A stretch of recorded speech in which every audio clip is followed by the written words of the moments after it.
So what I have here is the Instapot, and this is probably the most common brand that you will see on the market. I'm going to show you another multi-cooker here in a moment and some of its features as well.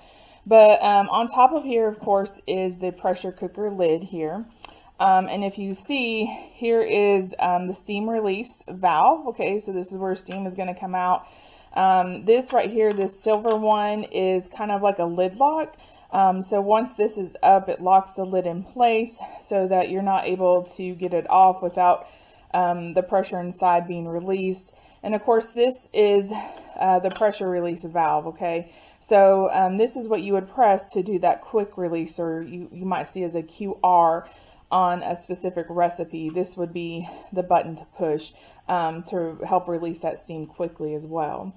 And so you'll also notice on here that there is a close and an open, and then there's an arrow in the center, and then on the Instapot itself there's an arrow on this side.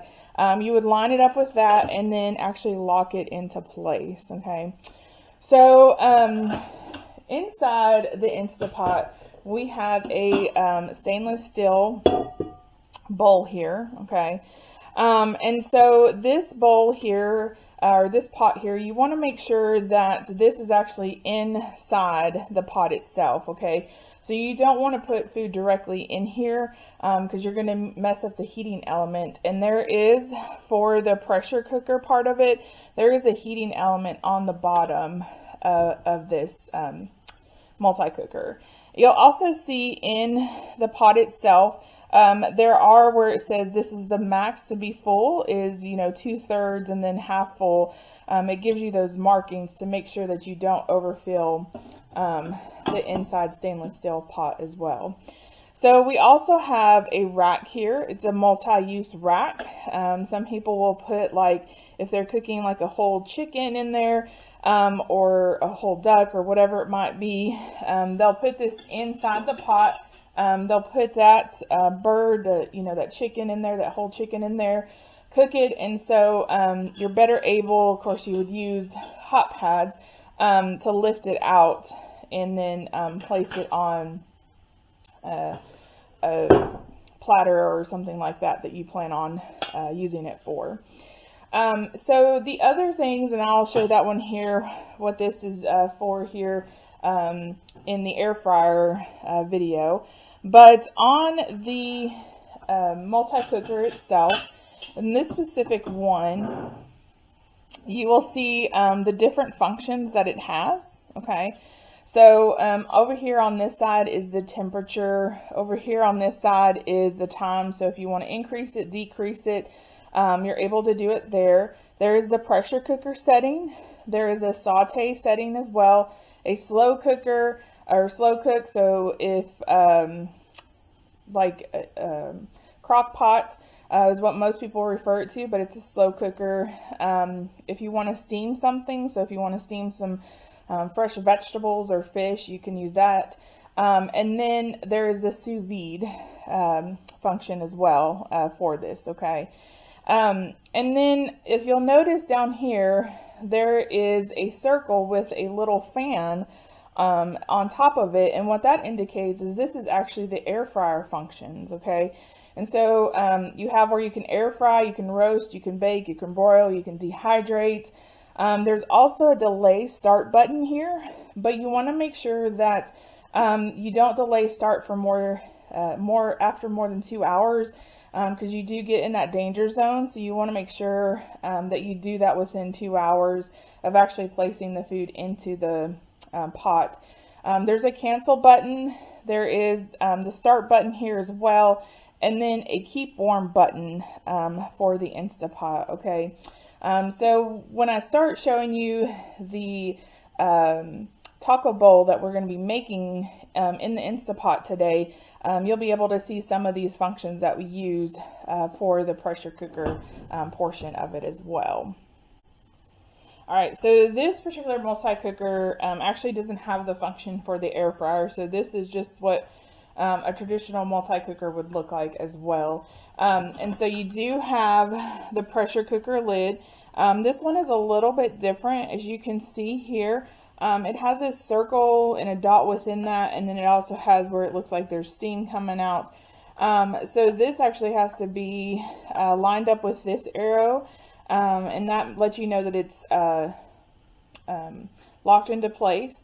And then to release any of the steam is you would just kind of turn it. Of course, you would use a hot pad to be able to do that, because it does get very hot with this one. This one also does have an inside pot as well, okay? And you'll notice that it does have the different how much cups and, you know, fullness, and then it's also etched inside as well, okay? So you want to make sure that this happens to be a non-stick one. You do want to make sure that it is also placed within there, just so that you don't mess up the heating element that's down there at the bottom. It does also come with the different racks and things like that that you can use. They're a little bit bigger because this is a little bit bigger multi-cooker as well, compared to the other one.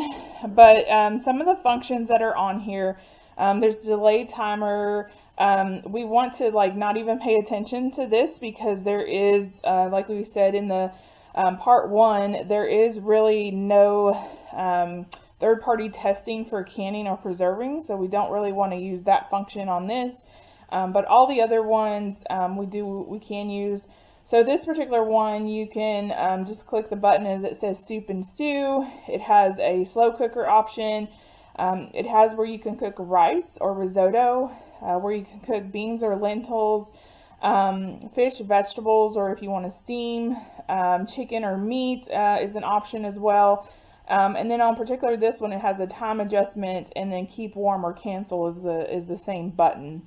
You'll also see on here that there is like a yellow, a green, and a red light here. So the yellow means like a quick cooking the food really quick, such as white rice. If you want more of a medium cook, it's the green one, and that's, you know, more for brown rice. And then the red here is for well done, and this is what I usually cook chicken on, or poultry really, as well, or what you would cook on wild rice.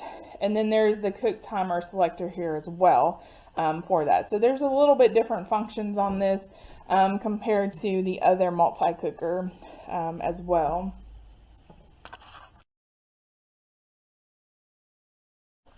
Okay, so I'm going to show you all how to make a chicken burrito bowl, or really any kind of burrito bowl. You can use beef, you can use chicken, pork, whatever meat that you want to, or protein source. And so I've already put about a tablespoon of oil in there, so I'm going to click the saute because I'm going to saute my vegetables. So I've got some onion and sweet peppers here that I'm going to saute real quick, and I'm going to press start. So that's going to get it going as well. Get it nice and warm. And so when it hits the timer here, because it's heating up right now, I will add my vegetables in there. So I've got some cut up onions here and also some of those sweet peppers. So I'm going to move this towards the end here so you all can kind of see. Okay, so it is heating up right now. I've adjusted it so that you all can kind of see, and it should be heating up at the bottom, and I can feel the heat coming off of it. So once this gives me the okay to, it beeps and the timer will start. And you can already hear some of that oil popping, so it's getting hot enough for us to start adding our vegetables in there, so our onions and our sweet peppers here. So I'm going to go ahead and add that in here into the pot, okay? And I'm just going to go ahead and just kind of move that around, okay? You don't have to fully cook it, just kind of get it, that saute, okay? And I'm going to go ahead and I'm going to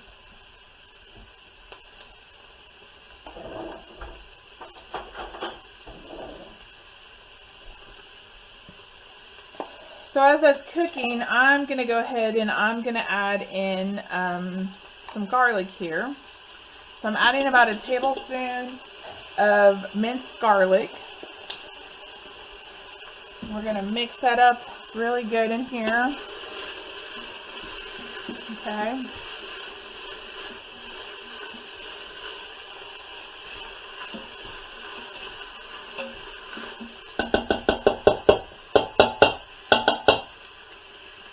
And then I'm going to add my chicken in there. So I have strips of chicken tenders.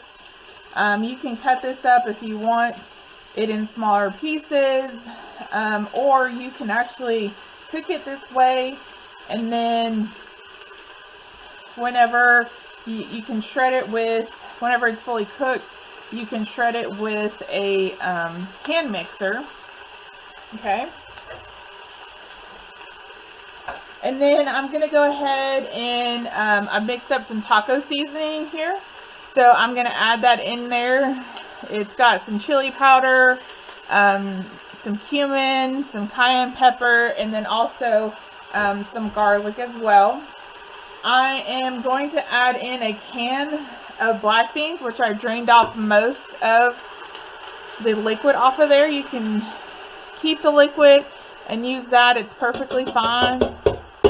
I just want to make sure. Okay. And then I'm going to add my rice in here. Okay. So it's it's a cup of rice here.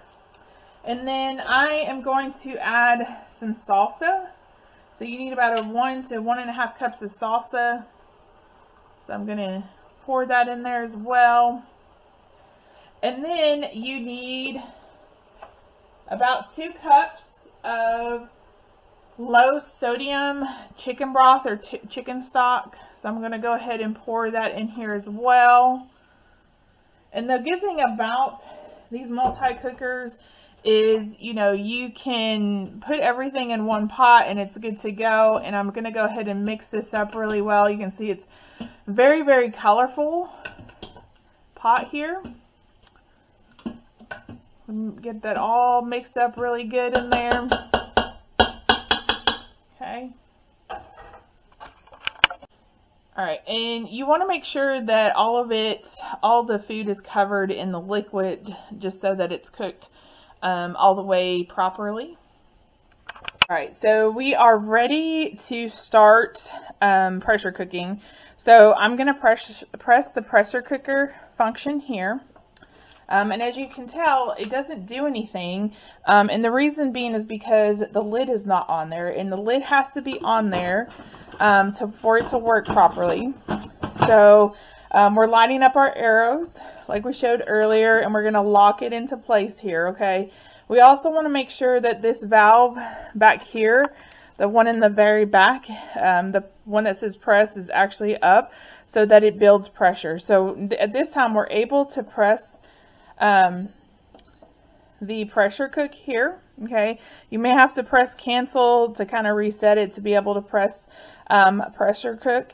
Since we do have chicken, I'm going to cook it on high, and if you don't do anything, of course you saw that it clicks off. So I'm going to press pressure cook, and then I'm going to press it, I'm going to do it for 10 minutes on high, and then I'm going to press start here. Okay, so you're going to hear it beep here. And so what it's going to start doing is it's going to start heating up. And so it's going to get everything in there nice and hot and start building that steam. So the more that you have it filled up, the longer it's going to take for that steam to build up. So it looked like our pot was a little less than half full, so it shouldn't take too long for it to start heating up.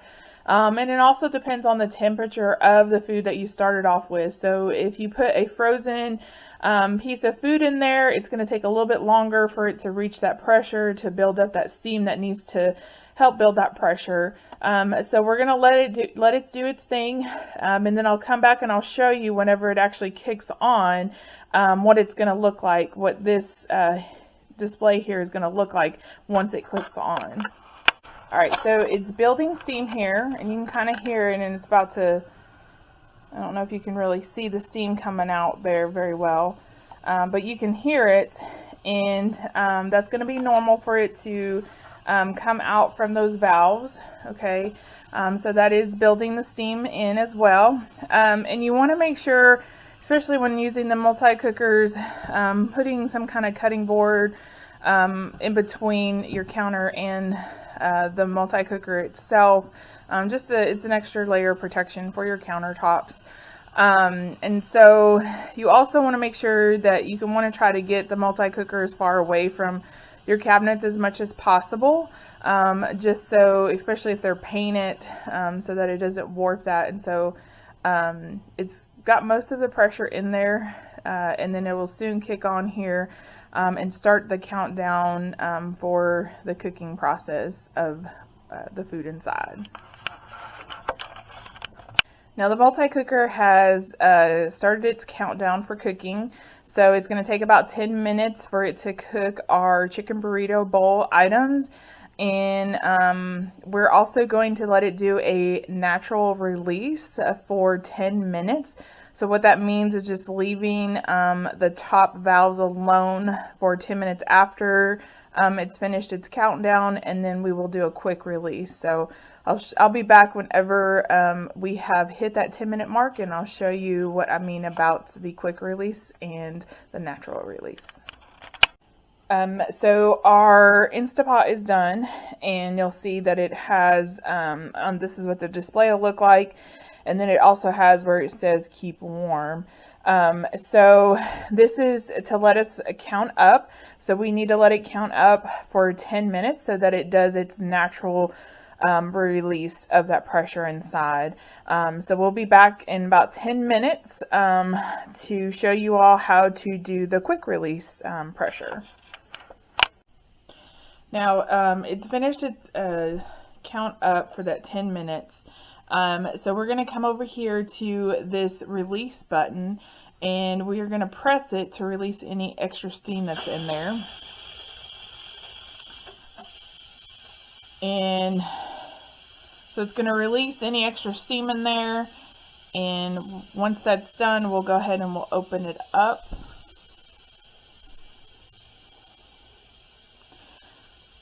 So this process took about 30 minutes, so, even though it says Instapot or quick cooker, sometimes it takes a little bit longer than expected. So just kind of be mindful of those things as well. So you heard the little lid lock back here thing drop as well. And so we're going to go ahead and we're going to open this up. Okay. And we're going to open up the lid away from us. And you're going to see all that goodness inside of our Instapot. And so there is our chicken burrito bowl. And so that's how easy it is to use your multi-cooker. And this is what it's going to look like afterwards. So enjoy it with some tortilla chips. Put a little bit of sour cream, guacamole on there, a little bit of shredded cheese, and you got yourself a burrito bowl. You can also put it on a bed of lettuce and add some fresh tomatoes or salsa to it. And, it's multitudes of different things that you can do with your burrito bowl. And I hope you enjoyed today's episode. Catch us next time with Don't Flip Out in the Kitchen with Elizabeth.